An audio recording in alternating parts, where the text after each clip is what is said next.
Next is Dr. Cheung, who's going to present on percutaneous pedal artery access or distal perfusion in the setting of limb ischemia following VA ECMO cannulation. The case report. Hello, my name is Stephen Cheung, and I am the second-year vascular fellow from the University of Nebraska. I will be presenting today on percutaneous pedal artery access for distal perfusion in the setting of limb ischemia following VA ECMO cannulation. We have no disclosures. The University of Nebraska is a high-volume center for extracorporeal membrane oxygenation.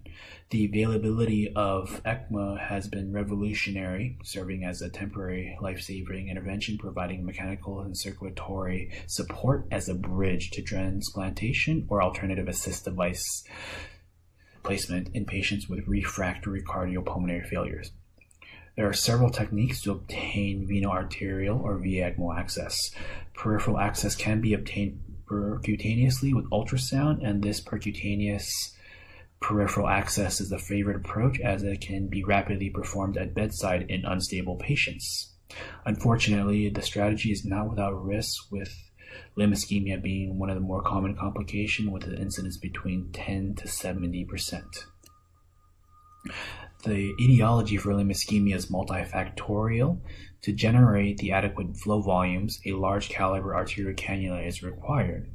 Additionally, patients requiring VECMO have the same risk factor profile as patients with peripheral arterial insufficiency. Thus, the combination of a large cannula and a small vessel predisposes patients to malperfusion of the accessed extremity. Furthermore, the limb ischemia complications are an independent predictor of in-hospital mortality, and therefore methods to minimize these risks are sought after.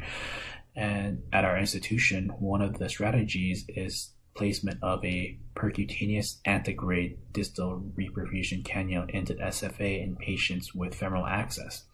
This is not always possible, and this is usually due to anatomical limitations such as large thighs, local hematomas, or SFA disease such as occlusion or dissection.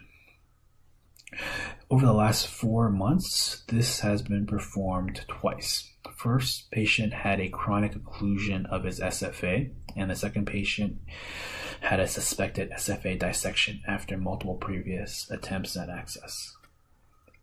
Besides a bedside ultrasound and sterile drapes, the equipment we use are listed here. At our institution, a 5 French glide sheath slender tibial pedal kit is readily available and has included a 21 gauge micropuncture needle, a 021 glide wire, and a low profile 5 French sheath. The standard connection tubing for the SFA reperfusion cannula is usually not long enough, and we often have to fashion our own using 1/4 inch heparin bonded sterile tubing cut to the appropriate length.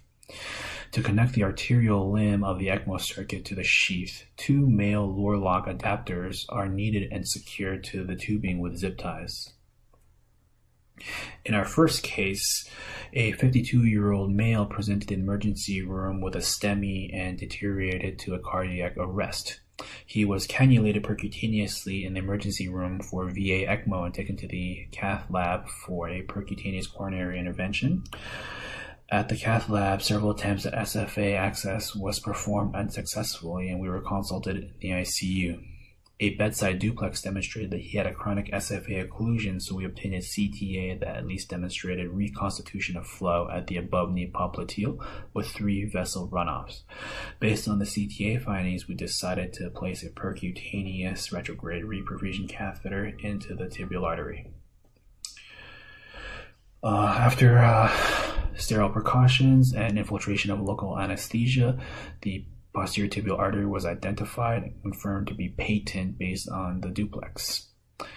We then accessed the vessel and placed a 5 French glide sheath slender in the normal standard fashion. Flow was directed through the sheath via the side port of the arterial cannula, as you can see in this photo. After reestablishment of the flow, patient had near immediate improvement clinically with elevated near-infrared measurements and improved pain scores. Limb perfusion through the posterior tibial artery was maintained until ECMO was decannulated on day 5 following a CABG and RVAD placement, although the sheath had to be replaced once for sheath occlusion on day 3.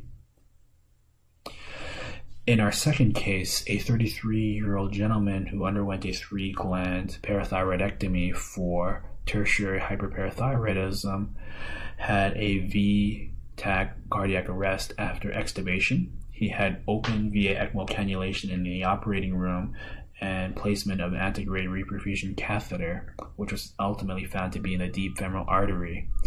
In the ICU, the patient had left lower extremity ischemia without a Dopplerable signal, and the near-infrared measurements were less than 30. A bedside duplex confirmed the position of the catheter in the deep femoral artery, and there was concern for an SMA dissection. Evaluation of tibial arteries demonstrated they were robust and without disease, and so the decision was made to place the reperfusion cannula into the dorsalis pedis. The same technique and kit was utilized to perform this cannulation. Again, upon reestablishment of perfusion, there was immediate improvement in the appearance of the foot with recovery of the patient's near-infrared measurements to above 50. In conclusion, percutaneous retrograde pedal artery access is a safe technique to treat ipsilateral limb ischemia in the setting of VA ECMO and serve to be our first-line strategy when the superficial femoral artery is not accessible. Thank you for your time, and we appreciate any comments or feedback. Thank you. Thank you, Dr. Cheung. Indeed, with more ECMO being performed nationwide, I think you're going to see an increased incidence of, limb ischemia in these folks, and you can save their lives, and it'd be very devastating for them to then have to lose an extremity. My question for you is this your go-to? Is to put catheters in the distal vessels, and is there like sort of a cutoff? I've occasionally kind of consulted on these kind of patients, and we see that in some of the younger folks, you might get significant spasm where then we have to have the cardiac surgeons replace the cannulas to the upper extremity.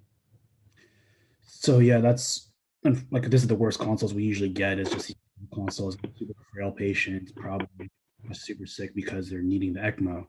So historically, we've kind of had to work with them to usually replace the SFA cannula more distally versus bring them back to the operating room, either to sew a sidearm into the common femoral or just have them replace them back into the arm. But that requires a trip to the OR and usually pretty sick patients. So this is something we've tried recently. We kind of been doing more pedal access work in general and thought that this would be a quick and easy way to get them through this so they can get bridged onto their definitive destination therapy without a trip to the OR. And it's a quick, easy distal reperfusion catheter. So that's kind of now our go-to in these consults. Got it. Thank you. Just two quick questions that I see on the chat. One is from Gabby Velasquez, and I'm who places these? If you want just vascular or CT surgery, the CFA catheters, the SFA catheters. So usually first thing is whoever places the ECMO. So it could be interventional cardiology, or it could be actually the cardiothoracic surgeons. They will attempt that usually, and if they fail, they consult us to evaluate this, help them either with an SFA cannulation or a pedal access. Got it. And finally, do you do these at the bedside, or are they done in the hybrid OR under fluoroscopy? That's a question for Dr. Sarkau. We do this bedside. If we have any concerns, we usually just bring X-ray up and do a bedside fluoro. Got it. Okay. Dr. Cheung, thank you very much, and I'm going to pass it on to Karen Wu for to introduce the next talk.